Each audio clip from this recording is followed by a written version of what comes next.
Kur i kthyer në studio për biseduar me mbi diçka që unë mendoj që është me shumë vlerë dhe të rëndësishme, nis nesër me 21 qershor deri më datën 27 qershor java Qamaj që mbahet tash e 5 vite dhe për të biseduar mbi këtë temë kam të ftuar në studio Abdullah Berisha që është antar i shoqatës kulturore Vizioni M. Përshëndetje Abdullah, shumë kënaqësi të kemë në studio. Përshëndetje për gjithë shikuesit, faleminderit për ftesën. Na mbahet java Qamaj e cila nis nesër dhe gjatë një javë, apo jo nga 21 deri më 27 qershor, 5 vit me radhë me moton, siç ishim dhe duke diskutuar më herët, por dhe tregon dhe vetë bluza jote, trëndafili i Qamërisë apo jo? Po, pikërisht është një ngjarje që duhet kujtuar, përkujtuar, një tragjedi, një masakër, një gjenocid. Ndoshta ajo periudha më e gjatë kohore që ka kaluar. Nuk është aq e freskët sa të themi çështja e Kosovës, konfliktet këtu në Preshev, po gjithsesi që duhet përkujtuar nga të gjithë shqiptarët. Dhe me një fjalë, qëllimi i gjitha aktiviteteve që bëjmë është të mos e lëmë në harres edhe atë pjesë të kombit shqiptar, të sensibilizojmë, të vetëdijsojmë njerëzit sa më shumë që është e mund. Po e arrin efektin e dëshiruar kjo javë, kjo iniciativë? E arrin efektin, ne çdo vit ndryshojmë llojet e aktiviteteve që bëjmë. Përpiqemi të jemi sa më kreativ, sa më gueril, që të depërtojmë sa më shumë.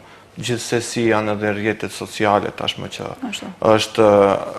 është më mirë të kanalizohet, të depërtohet tek përdoruesit. Çka do që bëhet është vetëm plus. Me keqja do ishte nëse nuk do bëj asgjë. Dhe me këtë moto, pra gjithsesi, sensibilizimi për çfarë do të shoh çështja është i vështirë, po edhe me keqja është nëse nuk bëhet asgjë. Motoja trëndafili i Qamërisë, pse na vjen si vjet kjo moto dhe çfarë simbolizon? Është një simbolik, trëndafili si shqipni është çiksa i përgjakur. Është një simbolik se edhe varrezat memoriale në Glogjer në pjesën jugore të Shqipërisë kanë formën e trëndafilit dhe kur thuhet trëndafili i Qamërisë aludon në atë varrezë. Sado që është e bukur është edhe një çështje e përgjakur simbolikisht të themi.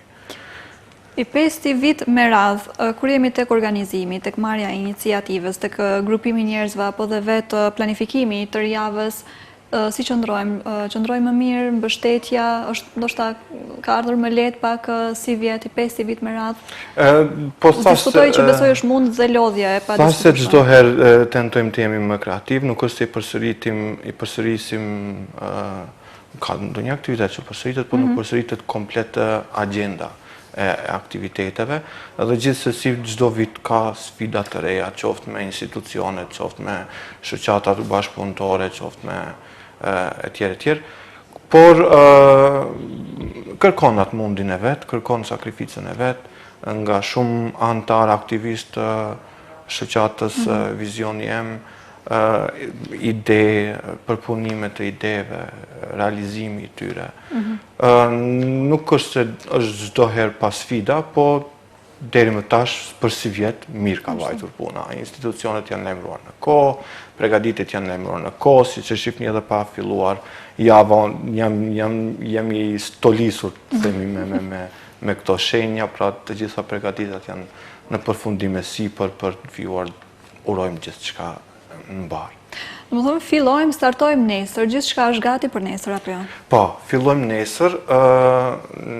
Nesër e kemi vetëm thjesht të themi zbukurimin apo vendosjen disa pankartave, disa panove në për disa pjesë të qytetit. Janë zgjedhur disa pika në qytet që frekuentohen më së shumti nga banorët shqiptar të qytetit, po edhe nga të tjerët. Si për shembull, njëra nga to është Çarshia, sheshi Skënderbeu, është pra mbikalimi mbi sheshës të pjesa e Çajçankës. Brenda një jave është para pa të qëndrojnë aty. besoj që do bje në sy trëndafili në Shkup këtë javë. Pastaj vijoj me një aktivitet tjetër, sepse do të gjithmonë kur i planifikojmë aktivitetet, i kemi parasysh vuajtjet që kam përjetuar çamën. Pra nëse shkurt më lejoni t'i rikthem asaj historie, tash të dhënat ndryshojnë, për shkak se keni parasysh persekutimi i çamëve ka vazhduar për disa vite, për disa dekada, po kulmin ka arritur gjatë luftës së dytë botërore edhe luftës civile brenda Greqisë. Mund të themi se rreth 5.000 persona janë vrarë, masakruar, por a mund të jetë numri më i madh se aq? Sigurisht që po, për shkak se kemi edhe ndoshta raste ku familje të tëra janë zhdukur. Pastaj kemi, kjo është pika ku do të ndalem te kjo e dyta, kemi edhe rreth 35.000 të tjerë që janë shpërngulur me dhunë. Ata kanë udhëtuar pothuajse me asgjë, janë shpërngulur dhunshëm nga shtëpitë e tyre, nuk kanë mundur të marrin shumë pak me vete, ushqime kështu, një udhëtim që ka zgjatur jo pak, ndoshta edhe me javë, varet nga vendbanimet ku kanë qenë, dhe përpos persekutimit në trevat e tyre, persekutim në vete ka qenë edhe udhëtimi pastaj. Edhe stacionimi pastaj, arritja në Shqipëri, se dhe keni parasysh Shqipëria pas luftës së dytë botërore nuk është se ka qenë në një gjendje të mirëmbaj veten aq shumë, jo më edhe një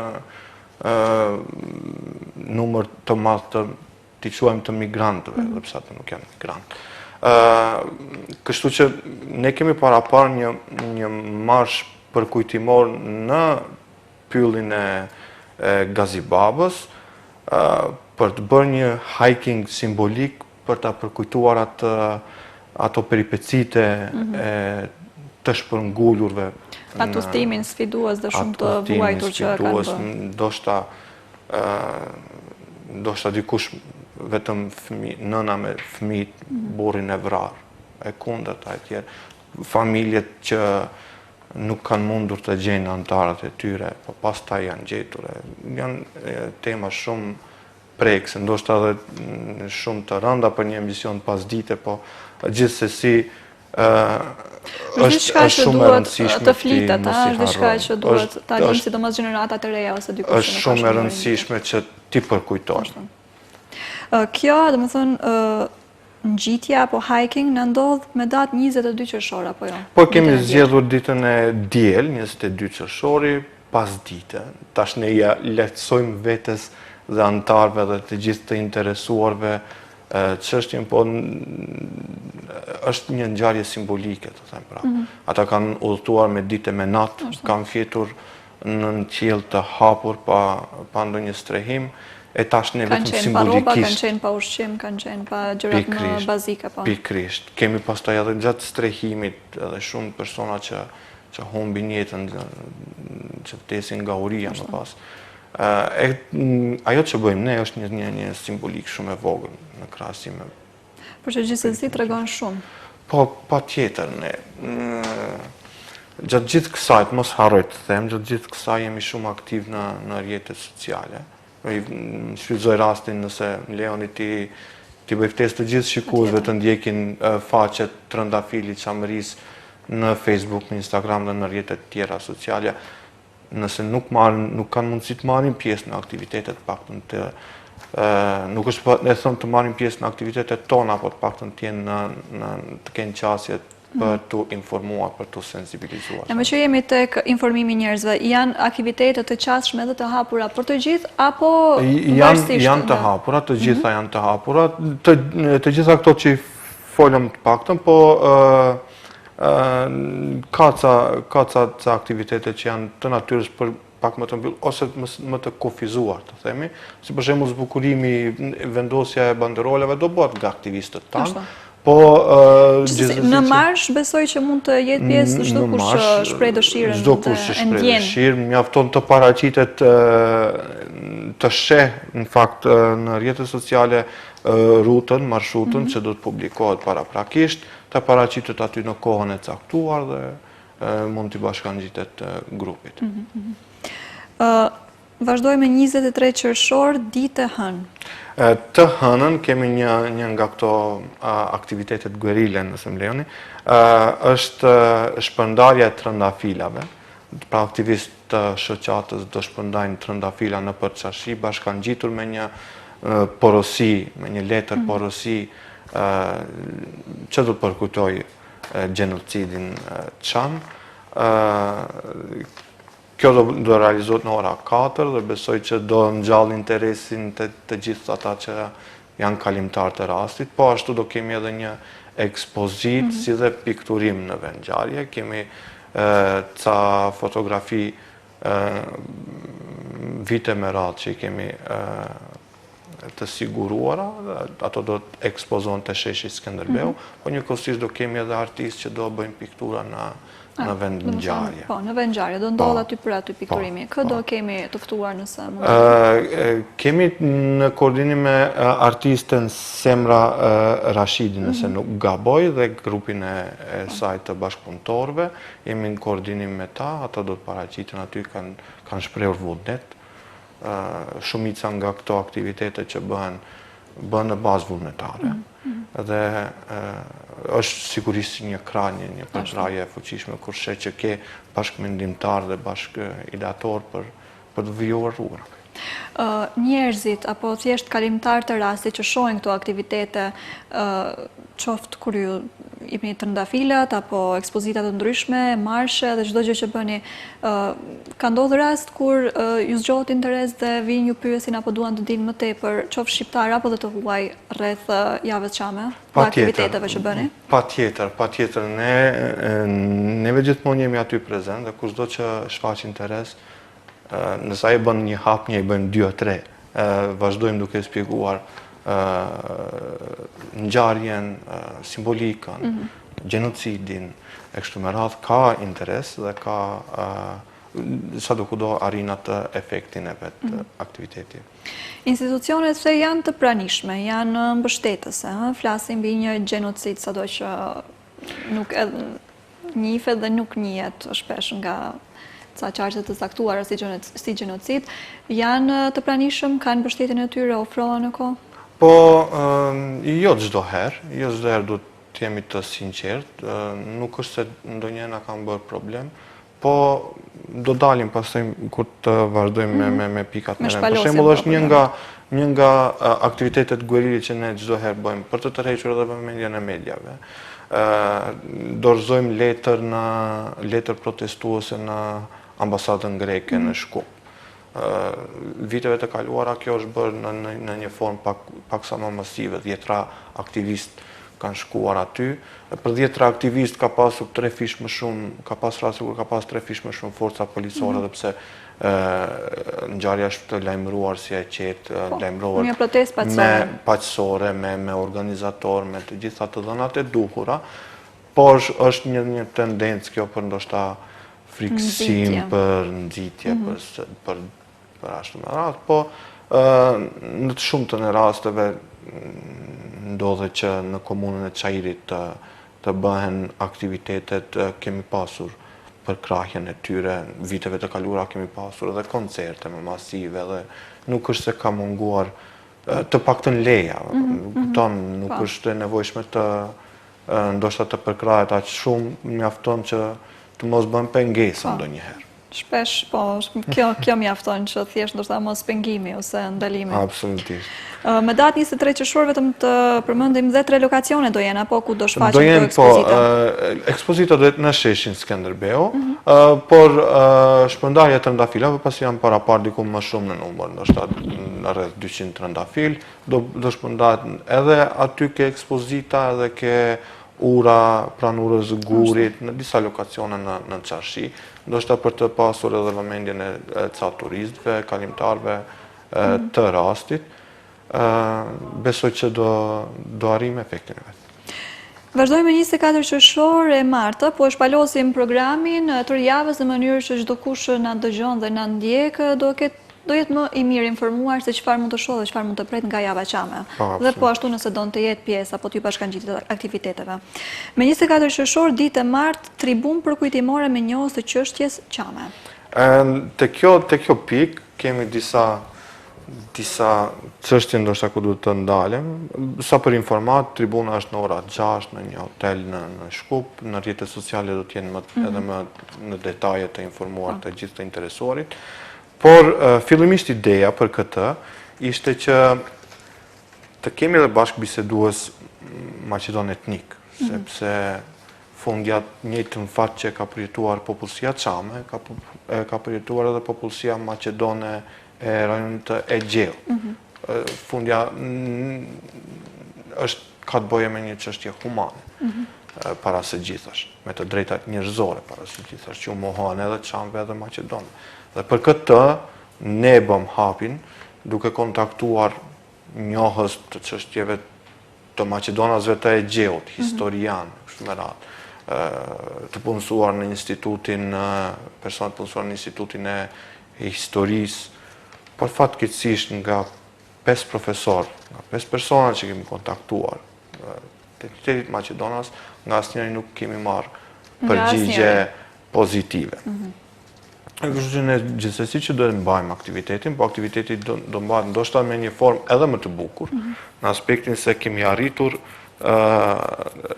të sigurojmë pjesëmarrjen e 2 gazetareve nga Shqipëria, të cilët kanë bërë një punë monumentale, lirish mund ta them.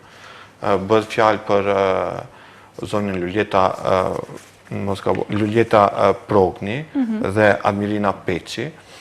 Admirina Peçi është edhe studiuese çështjeve historike. Ata janë gazetare që kanë bërë grumbullimin kanë bërë intervista, realisht, kanë bërë intervista me të mbjetuarit e gjenocidit. Kemi parasysh se është 81 vjetori i gjenocidit. Intervistat janë kryer gjatë kohës së pandemisë, disa vite më parë, kështu që të gjithë të mbjetuarit në atë kohë janë në moshë shumë të shtyrë, dhe të gjithë në kohën e gjenocidit kanë qenë fëmijë. Ata kanë intervistuar të gjithë të mbjetuarit, janë 10 mbi 20 intervista, gjë që nuk e ka bërë askush t'i grumbulloj të gjithë. Është shumë rëndësishme për të bërë pasi dhe gjenerata që ka qenë... Është shumë monumentale se ajo mbetet në arkivat, mund të bëhen studime tjera, shtesë mbi to, dhe ne shkuam, në fakt i takuam ata në Tiranë, të dëgjosh vetëm gazetaren që ka bërë intervistat rënqethësh. Jo më t'i dëgjosh persona që rëfen, ose ti imagjinosh për jetimet e tyre, nështë nuk kanë ndonjë film horror që mund t'i përshkruaj për jetimet, peripecit që kanë kaluar. Kështu që ata do jenë në Shkup, flasim për gazetarit Luljeta dhe Admirina, do prezantojnë pjesë nga intervistat e kryera, si dhe do flasim për më shumë për jetimet e tyre gjatë intervistave, për njohjet e tyre që kanë mbi këtë çështje. Po ashtu aktiviteti hapur për gjithë, apo ja? Po. Do kenë mundësi ndoshta të diskutojnë apo të bëjnë pyetje kundrejt gazetarëve? Absolutisht po. Do të jenë të ftuar edhe mediat. Mendoj është një tribunë e hapur bashkëbisedim me kështu me radhë. Dua di pak përmend edhe palën maqedonase, kishim arsye se pse nuk marrin pjesë apo si është përgjigje negative? Po arsye mund të gjenden, po mund të gjenden 1, 2, 3 person. Kur shkon më tej 4, tej 5 person, shes është një tendencë, unë paktën ashtu e kuptoj. Nuk ju kemi qasur kësaj çështje me ato që hajde ta vërtetojmë se nuk do vinë. Jo, përkundër ne kemi pasur një çështje që hajde ta diskutojmë një fat të përbashkët që kanë pasur një fatkeqësi historike që mos ta quaj fatkeqësi, sa ajo ka qenë e paramenduar, një tmerr që e ka përjetuar edhe populli maqedon dhe populli shqiptar. Por arsyet janë, mendoj, jo profesorët do arsyeton se kemi provime, kemi angazhime tjera, se janë lemruar, janë ftuar në kohë, por mbetet ajo shija e hidhur që nuk kemi përgjigje pozitive, si do qoftë projekti vazhdo. Gazetarët besoj kanë qenë shumë bashkëpunuese kundrejt ftesës që i keni bërë për të qenë në Shkup. Po, ka një çështje se edhe ata janë aktive në punë, në projekte të ndryshme, bëjnë edhe gjatë kohës që flasim ata bëjnë punë tjera monumentale. Për shembull, zonja Loljeta gjithashtu merret edhe me persona që kanë pësuar nga diktatura komuniste, pasi që edhe vetë rrjedh nga një familje e persekutuar, përndjekur. Është një mundi madh për ta, po do shprehemi lirshëm edhe në momentin kur ata do vinë, se ndonjëherë ne këtë mund ta realizonim edhe me një video paraqitje, por ndonjëherë prania fizike. Ashtu. Sidomos në një rast të tillë. Prania fizike e një gazetare e dy në këtë rast, gazetare nga Tirana në Shkup ka dhe një simbolik të vetën, e cilën duhet ta përshëndesim. Do i falenderojmë ata edhe ditën kur do vinë, po gjithsesi që jemi shumë mirënjohës që ata kanë ndarë. Jo, punë shumë rëndësishme doja të thoja se si që cekëm, gjenerata që kanë intervistuar tashme janë në moshë të shtyër. Atëherë, kur gjenocidi ka ndodhur... Tashma, ne ishim të hënën biseduam me zonjën Progni, shumica edhe personave të cilët i kanë intervistuar tashmë kanë ndruar jetë, se kanë qenë në moshë të shtyr. Pra, është bërë një punë që nuk mund bëhet më. Fiks. Kur në kohën e gjenocidit kanë qenë fëmijë dhe s'është marrë askush me këtë punë, kështu që personin më të moshuar që ata kanë rritur ta intervistojnë në këtë seri reportazhesh, në kohën e, ashtu si që tha zonja Progni, në kohën e gjenocidit ka qenë 15 vjeçar. Tani më ai person nuk është në mesin tonë. Në kohën e intervistimit, ai duhet të ketë qenë mbi 19 vjeçar.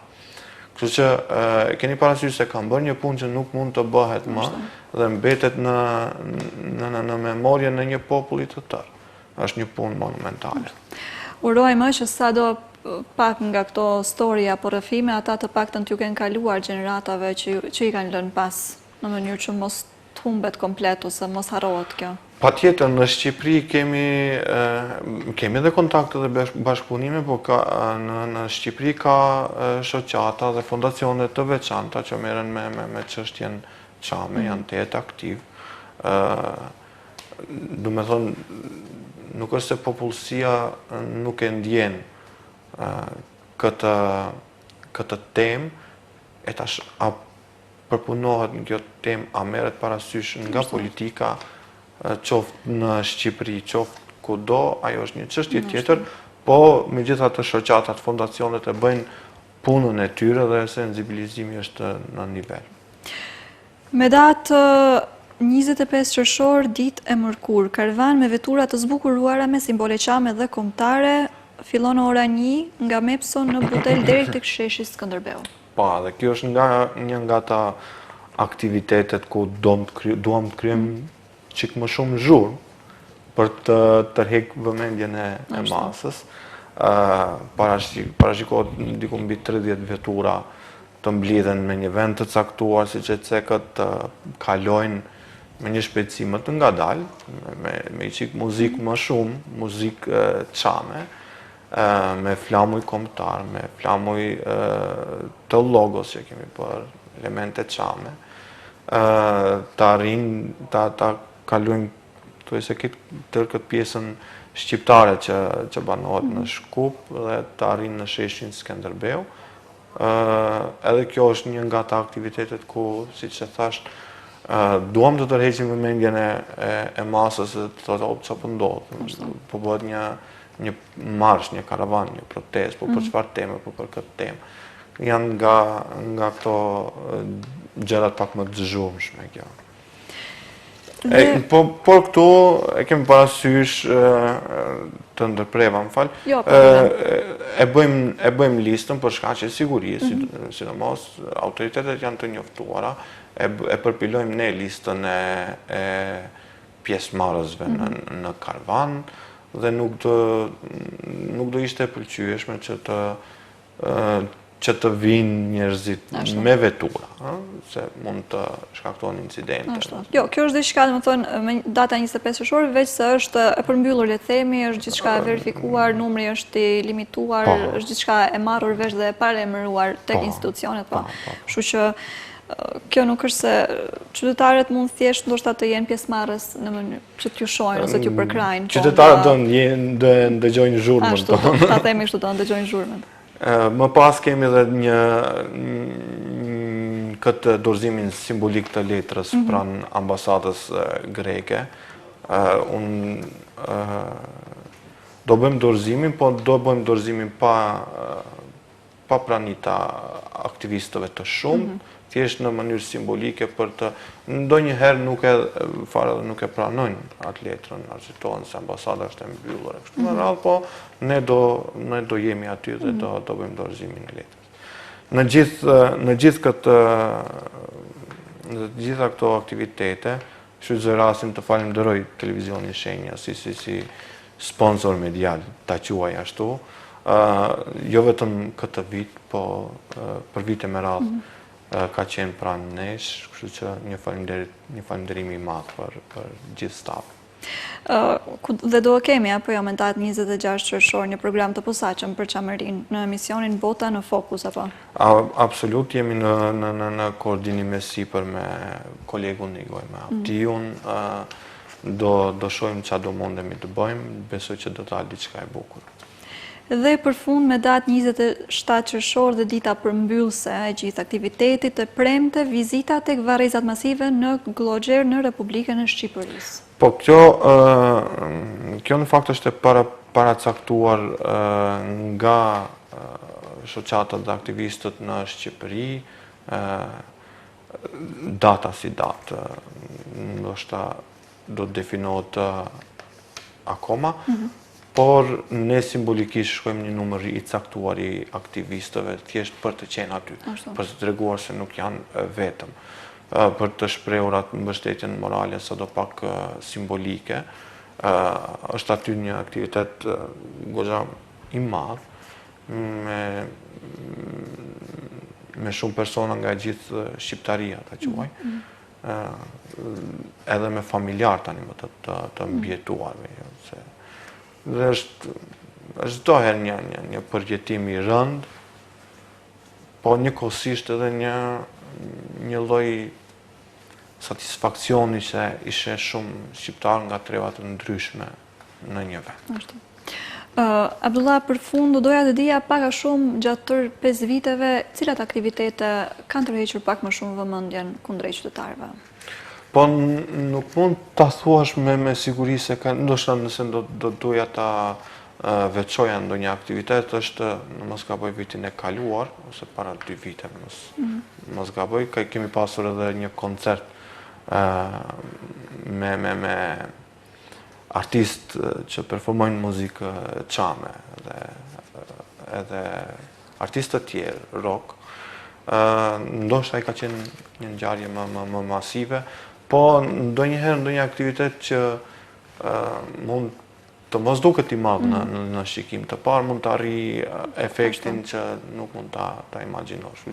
Po nëse do veçojë diçka si më masive, është kjo, dhe është edhe një vit kemi organizuar një marsh ku kemi pasur mysafir edhe nga trevat shqiptare, nga trevat tjera shqiptare, ku kemi marshuar deri tek në këmbë, deri tek ambasada greke, dhe ajo ka qenë një eveniment më masiv dhe më i bukur.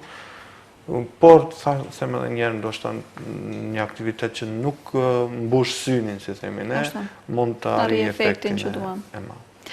Falenderoj shumë që ke gjetë kohë dhe mundësi, ti jesh sot me mua, e di që besoj keni akoma punë për të bërë, sepse java vetë do jetë para Jemi apo ju tek në pret fillim, ashtu, akoma në fillim. Uroj që gjithçka të shkojë mirë dhe të arrihet efekti që të gjithë duam dhe të përçohet mesazhi që të gjithë duam.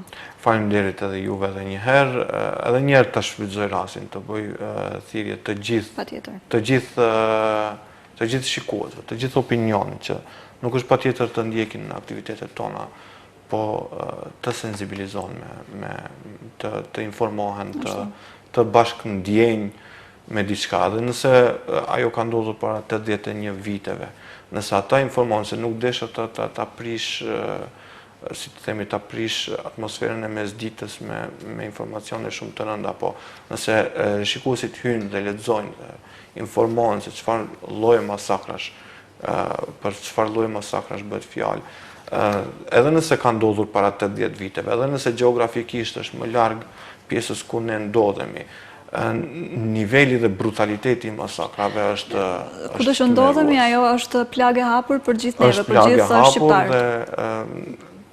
Të mos e zgjas më shumë, po vetë fakti që shteti grek akoma e mba aktiv ligjin e luftës me Shqipërinë, tregon që një gjë e tillë nuk është larg mendes se mund edhe të përsëritet. Falenderoj edhe një herë dhe uroj të ritakohemi edhe herave të tjera. Faleminderit shumë, faleminderit.